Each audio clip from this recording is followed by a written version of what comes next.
Puji syukur kepada Tuhan Yesus karena seluruh anak-anak kita kelas 9 boleh lulus. Dan kita bersyukur biarlah di hari-hari ke depan ketika mereka masuk ke tingkat level yang lebih tinggi, mereka boleh tetap memberikan yang terbaik kepada Tuhan. Baik, kita akan mendengarkan kebenaran firman Tuhan. Sebelumnya kita akan bersatu hati di dalam doa.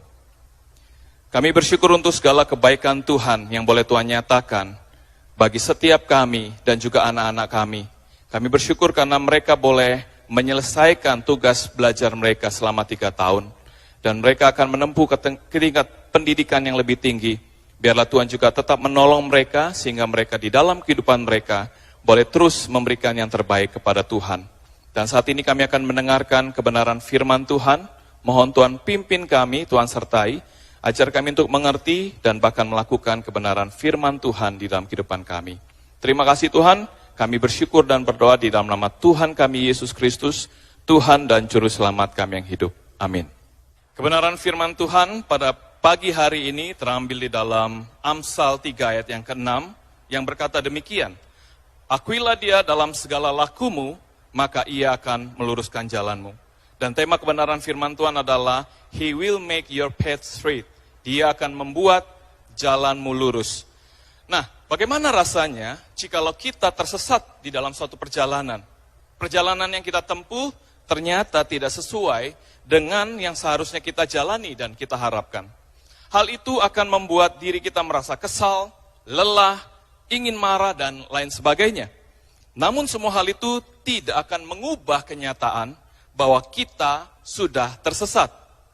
Cara yang terbaik yang dapat kita lakukan adalah berbalik arah dan kembali kepada jalan yang benar di dalam perjalanan kita. Saya jadi teringat pada suatu perjalanan ke retret doa di Sentul. Pada waktu itu saya dan keluarga saya bersama dengan seorang majelis gereja kami mengendarai mobil menuju Sentul. Kami sangat asik berbincang-bincang, bercanda tawa dalam perjalanan. Namun tanpa disangka-sangka ternyata Bapak majelis ini tidak memperhatikan arah tujuan yang seharusnya kami tempuh. Sampai istri saya berkata, kok arahnya menuju ke Bekasi? Karena di sebelah kiri jalan tol terlihat Mall Bekasi. Seketika saya dan bapak ini terkejut. Karena kami salah arah. Karena kami salah tujuan. Melihat peristiwa ini, saya jadi teringat kepada perkataan pendeta Imade Masra. Yang berkata, kita berada di jalan yang benar, tetapi di tujuan yang salah. Kitab Amsal memberikan kepada kita suatu gambaran tentang kehidupan manusia yang harus memiliki hikmat sebagai sebuah harta yang paling berharga di dalam kehidupannya. Dan itu hanya dimiliki di dalam kehidupan orang yang taat, orang yang takut, orang yang hormat kepada Tuhan. Nah, tesis ini dinyatakan dengan tepat dan tegas di dalam Amsal 1 ayat yang ke-7. Takut akan Tuhan adalah permulaan pengetahuan, tetapi orang bodoh menghina hikmat dan didikan. Teman-teman, melalui kehidupan yang seperti ini, maka seseorang akan dapat dengan jelas melihat jalan hidupnya bersama-sama dengan Tuhan. Takut kepada Tuhan bukan hanya memiliki cara berpikir yang benar tentang Tuhan, tetapi merupakan suatu relasi yang benar, relasi yang tepat dengan Tuhan. Di dalam takut kepada Tuhan, di sana ada prinsip controlling, ada sebuah dasar yang teguh, di mana seseorang dapat membangun kehidupan yang penuh dengan hikmat. Nah, di dalam Amsal 3 yang saat ini kita pelajari, sesungguhnya memiliki inti dan fokus kepada orang-orang muda. Setiap orang muda yang takut kepada Tuhan akan berjalan di dalam semua jalannya, mengasihinya, melayaninya dengan segenap hati dan dengan segenap jiwanya. Dan hidup takut kepada Allah hanya dimiliki oleh orang-orang pilihannya. Dampak dari kehidupan itu adalah dinyatakan dalam sebuah gaya hidup, lifestyle, secara keseluruhan di dalam kehidupan. Oleh karenanya, hal itu diwujud nyatakan dari kehidupan rohani bersama dengan Tuhan kepada kehidupan di dalam masyarakat kepada sesama. Dan di sini dibutuhkan peran orang tua ataupun guru untuk dapat membimbing, untuk dapat mengarahkan, untuk dapat mengajarkan, dan menunjukkan teladan yang benar kepada murid-murid, kepada anak-anak, kepada orang-orang muda, dan lain sebagainya. Jikalau kita mencoba untuk memperhatikan dari Amsal 1 sampai dengan Amsal pasal yang ke-9, di sana kita akan dapat melihat bahwa ada suatu ringkasan rangkaian yang Salomo ingin coba tekankan. Bahwa peranan orang tua sebagai guru dan pendidik bagi anak-anak mereka. Dan juga dalam hal ini saya mengaitkan peranan guru kepada para muridnya. Yaitu bagaimana mereka memberikan contoh dan teladan yang baik melalui nasihat, melalui dukungan, dan melalui perbuatan. Secara menyeluruh kepada orang-orang muda, agar mereka dapat mengenal Allah, menghormati Allah, mentaati Allah, mengasihi Allah, melayani Allah, dan lain sebagainya. Sehingga melalui semuanya itu mereka akan dapat memperoleh pengertian tentang takut kepada Tuhan, percaya kepada Tuhan, berharap dan bersandar kepada Tuhan, dan lain sebagainya. Sehingga di dalam semuanya itu, mereka akan mengakui segala perbuatan Tuhan, memuliakan Tuhan, mau menerima pendidikan dan pengajaran dari Tuhan, dan lain sebagainya. Dan melalui semuanya ini, orang-orang muda dapat hidup di dalam kebenaran firman Tuhan, melakukan firman Tuhan, menjauhi segala yang jahat dari dalam kehidupan mereka. Dan juga melalui semuanya ini, mereka dapat mengenal jalan yang ditunjukkan Allah kepada mereka untuk dijalani seumur hidup mereka. Nah, jikalau kita mau membandingkannya dengan Amsal 22 ayat yang ke-6, di sana dikatakan, didiklah orang muda menurut jalan yang patut baginya. Maka pada masa tuanya pun ia tidak akan menyimpang daripada jalan itu. Ketika kita membaca kitab Amsal merupakan kumpulan dari nasihat dan peringatan yang diberikan oleh orang tua kepada anak-anaknya. Hal ini dapat dengan jelas kita melihatnya, di mana banyak sekali pernyataan, hai anakku, hai anakku, hai anakku, hampir di keseluruhan pasal-pasal di dalam kitab Amsal ini.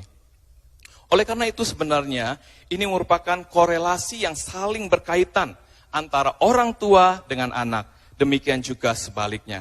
Orang tua mengarahkan anak-anaknya untuk memiliki kehidupan yang baik di jalan yang ditunjukkan Tuhan kepada mereka. Dan anak-anak juga harus menerima arahan orang tua bagi mereka. Sehingga mereka dapat berjalan di jalan yang ditunjukkan Allah tersebut.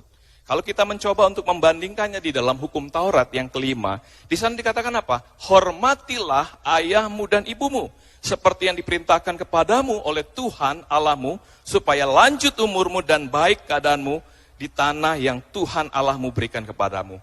Dan hal ini juga memiliki keterkaitan di dalam Amsal 3 ayat yang kedua, karena panjang umur dan lanjut usia, serta sejahtera akan ditambahkan kepadamu. Sekali lagi, jalan yang lurus dari Tuhan hanya dapat dimiliki oleh orang-orang pilihannya. Tidak ada seorang pun memiliki jalan hidup yang baik jikalau orang tersebut tidak pernah mendapatkan kasih dan anugerah dari Allah. Orang tersebut telah memiliki kehidupan yang telah diubahkan oleh Allah, sehingga baginya disediakan jalan yang lurus dari Tuhan untuk dijalani bersama-sama dengannya. Adapun isi kehidupan dari orang yang hidup di jalan Tuhan, jalan yang lurus yang Tuhan berikan adalah yang pertama, tidak melupakan ajaran. Nah, nasihat Salomo sebagai ayah kepada putranya di bagian ini, dimulai dengan suatu peringatan untuk tidak pernah melupakan firman Tuhan. Yang kedua, hatinya senantiasa memelihara perintah. Hal ini juga terhubung dengan kehidupan dalam kepatuhan dan kehidupan yang menuruti perintah-perintah Allah. Memiliki hati yang mengikuti kehendak Allah, memiliki hati yang mentaati Allah, memiliki hati yang setia kepada Allah, memiliki hati yang mengasihi Allah dengan segenap kehidupan. Yang ketiga, kita melihat bahwa seseorang itu atau orang muda itu harus percaya kepada Allah dengan segenap hati. Salomo menasihati putranya untuk hidup dalam kepercayaan kepada Tuhan. Salomo mendapati bahwa Allah layak untuk dipercaya. Adalah sifat kita untuk menaruh kepercayaan kita kepada seseorang atau kepada sesuatu. Bahkan jika itu adalah diri kita sendiri. Oleh karenanya Salomo mengatakan kepada kita untuk secara sadar menaruh kepercayaan kita kepada Tuhan. Supaya di dalam semuanya itu kita mendapatkan segala berkat-berkat Tuhan. Bahkan di dalam kehidupan orang-orang Israel, mereka senantiasa menaruh pengharapan mereka kepada Tuhan Allah mereka. Karena apa? Karena ada suatu perjanjian antara Allah dengan Abraham, Allah dengan Ishak, dan Allah dengan Yakub. Artinya, Ketika kita hanya sepenuhnya bersandar, berserah, dan menyembah kepada Allah saja di dalam kehidupan kita. Kita tidak mengandalkan diri kita sendiri. Kita tidak mengandalkan orang lain. Kalau kita mau mencoba membandingkannya dengan Yeremia, pasal yang ke-17 ayat yang ke-5, di sana dikatakan apa? Terkutuklah orang yang mengandalkan manusia, yang mengandalkan kekuatannya sendiri, dan yang hatinya menjauh dari Tuhan.